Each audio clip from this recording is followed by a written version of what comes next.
Adventures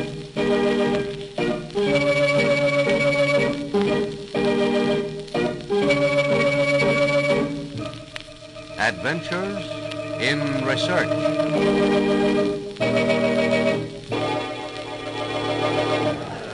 Why all the excitement? What's going on? Haven't you heard? It's an experiment. A man is going to ascend to the sky in a balloon. Welcome to another in the series of programs dealing with the thrilling adventures to be found in the field of scientific research, as told by the men of science themselves. And here with another story to tell is Dr. Phillips Thomas, research engineer of the Westinghouse Research Laboratories. Thank you, Paul. Hello, everyone.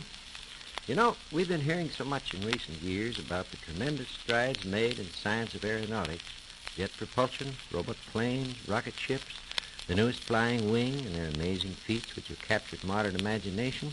It makes one stop and wonder how far man can go in his great adventure in the sky. Yes, it used to be that the sky was the limit, but today the sky is only the beginning. Yes, indeed. But as we read the headlines telling of new horizons reached in man's insistent efforts to conquer the skies, thoughts go back to the practical start of this great adventure. Back in the year 1782, in the small French village of Annonay, some 40 miles from the city of Lyons, two young men, Joseph Montgolfier and his younger brother Jacques, lay flat on their backs in a field, idly watching the white fleecy clouds in the sky. Oh, I have never seen such clouds before, Joseph. Just floating along so serene, without any effort at all. It would be nice to be able to float along like that. Yes, but I'm more interested in the clouds that remain suspended in the sky, as though they were anchored between the sun and the earth. Yes, odd, isn't it, the way they hang there? I wonder why that is. Oh, probably because of some vapor in the cloud. It would be wonderful if we could capture some of that vapor, or whatever it is, and put it in a bag and set it free, just to see what it would do. Well, what would it do, do you think? Oh, the bag filled with vapor would probably rise up in the air and either float along with the clouds, or it might hang suspended. Well, we'll never know anyway. We have no cloud vapor to try out such an experiment. It's true that we have no cloud vapors, but have you ever noticed how the smoke from a fire will do the same thing on a windless day? I mean, remain suspended in the air? Well, yes, but what? Come into the house and help me, Jacques. I'm going to try a little experiment.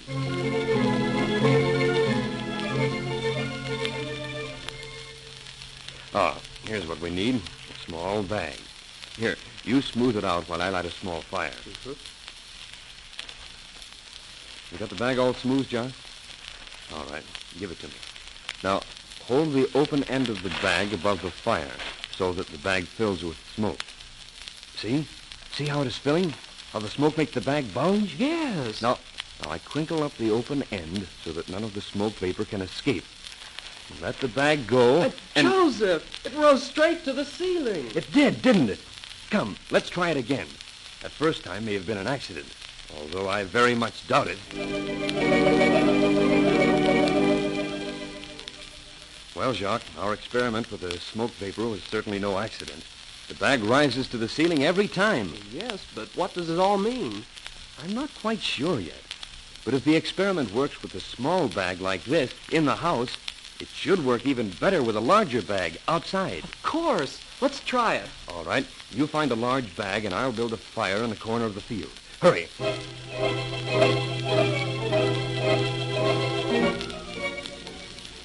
This is a perfect day for such an experiment. Warm and dry, with scarcely a breeze, so the smoke from the fire will rise straight up into the bag. You're right, Joseph. What do you want me to do? I have the fire all ready. Careful with the bag now. Now, when the bag swells out with smoke, take this piece of twine and tie the open end quickly. I'll tell you when. All right. Careful not to get the bag too close to the fire, though. It's only paper, you know. Ready with the twine. The bag is almost full. Now. Finished? Yes. Here she goes. Oh, Joseph, just look at it go. Straight up into the sky. 50 feet if it's an inch. It's wonderful. For a beginning, yes. But if it works so well with the bag that size, it should work even better with a bigger bag. Come, let's try it. Just look at that, Jacques. It must have risen over 100 feet. That one rose more than 200 feet. Let's try bigger bags. Yes, they hold more smoke. 400 feet. They're going higher and higher. We'll make an even bigger bag. According to our measurements, that one rose almost 600 feet into the air. 600 feet. Almost out of sight. Jacques, we mustn't mention a word of this to anyone. Understand? Well, why not, Joseph? Because this is something really important, that's why. I think we've discovered something, but we want to be absolutely sure about it before we tell anyone. You're right, Joseph. They may laugh at us and think we've lost our reason. I promise I won't say a word about it to anyone. But what'll we do next? Well, let's see what we've learned from all of these experiments. First, we know that when we fill a bag with smoke from a fire and close the open end tight, the bag rises. Well, yes, we've proved that over and over again. It's the smoke from the fire that makes the bag rise. Yes, so we shall keep on with our experiments until such a time as we can make a bag, a truly big one, and fill it with smoke and send it sailing into the sky among the clouds themselves, just as we planned in the beginning. Well, will that take us long, do you think, Joseph? Long? At the rate we're going? No, it won't take long. A day or so, perhaps.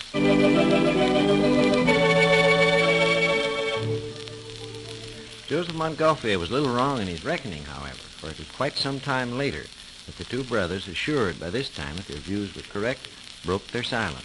Well, Jacques, at last I think we're ready to let the whole world know what we've discovered. I think so, too, Joseph. Shall we go through the village and tell everyone about it? No, this is something big, so we shall make a public announcement. That will make it impressive. We'll send out invitations to everyone in the village. And to all the villages round about, too. That the brothers Montgolfier respectfully invite them to witness an ascension of their balloon, but recently invented by them and being demonstrated for the first time. That will excite their curiosity. Oh, I can't wait to see the looks of surprise on their faces when they see what we've done.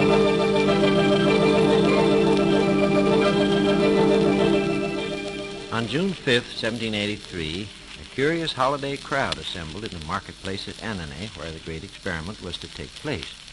In the center of the square, a place had been cleared for the balloon, deflated at the moment. The Montgolfier brothers, busy with the preparations for the ascent, were kept busier answering the spectators' questions. Just as soon as we can get things ready, madame. Yes. What did you say the name of this thing is? It's a balloon, which means big bag, as you can readily see. What's it made of? My brother and I made it out of paper and linen. The outside covering is linen, and then there's a paper lining on the inside. What's that chopped straw on the ground for? That's an important part of the experiment. We light the straw, and the smoke from the fire provides the lifting power for the balloon.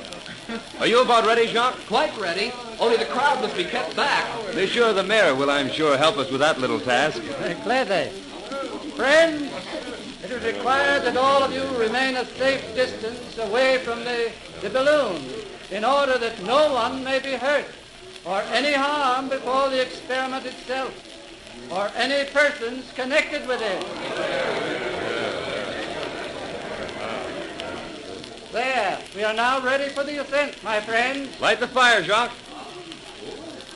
Personally, I do not expect to see very much, but this is much better than slaving away at my work. Pierre, you should be ashamed of yourself for making such a statement. But I, for one, agree with you. But see, the balloon is filling up rapidly. And notice its size. Tremendous. Fasten the end, Jacques. Quickly. There, it's fastened. Then stand aside. There she goes, up in the air. Look, it's flying straight into the sky. At a great height. Almost now it is out of sight. Truly an amazing experiment. Yes, indeed. I came to laugh, but now I shall stay to offer my congratulations to the brothers Montgolfier.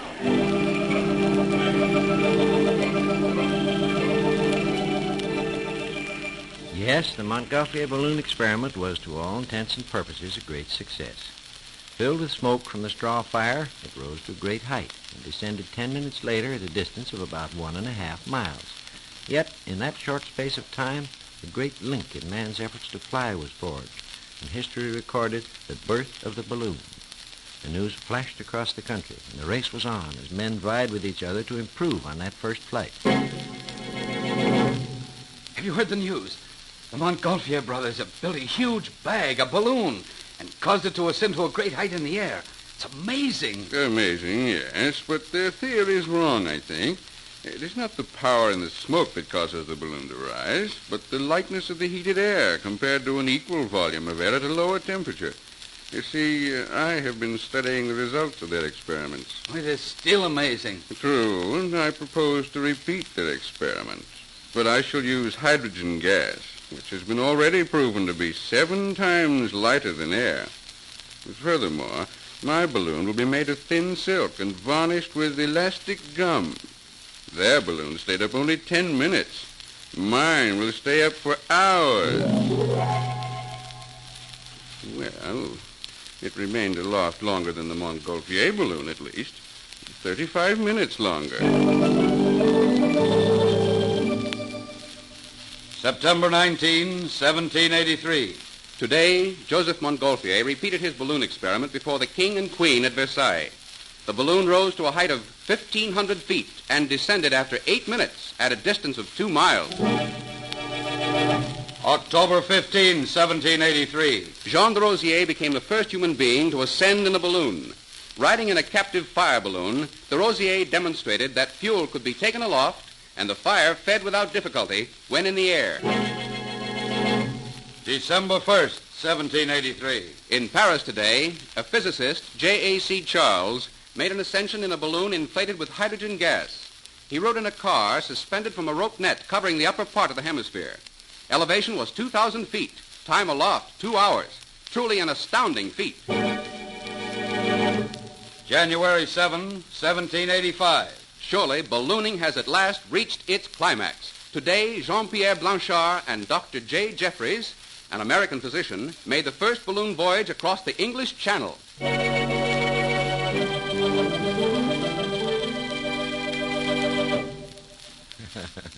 How wrong he was in saying that the trip across the Channel was the climax of flight. After that, many improvements came along. New frontiers were reached and left far behind as balloonists became more venturesome. But there were men who regarded the balloon with a scientific eye, men like Dr. Jeffries. I am of the opinion that the balloon can be used to a great extent as an instrument working in the interests of science. What could one possibly learn from a balloon? Many things, my friend. We know so little about the world that exists above the earth, the temperatures, magnetic forces, the rate and direction of air currents. Who knows? Perhaps the balloon can help us a great deal in our search for new knowledge.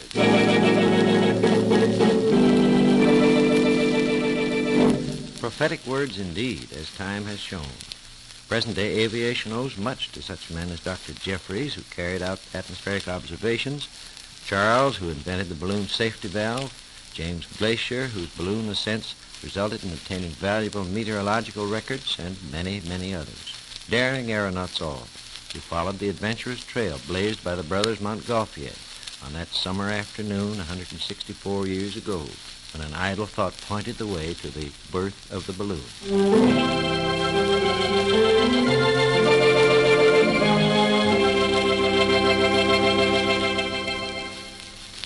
Telling the story of the balloon, forerunner of modern aviation, was Dr. Phillips Thomas, research engineer of the Westinghouse Research Laboratories.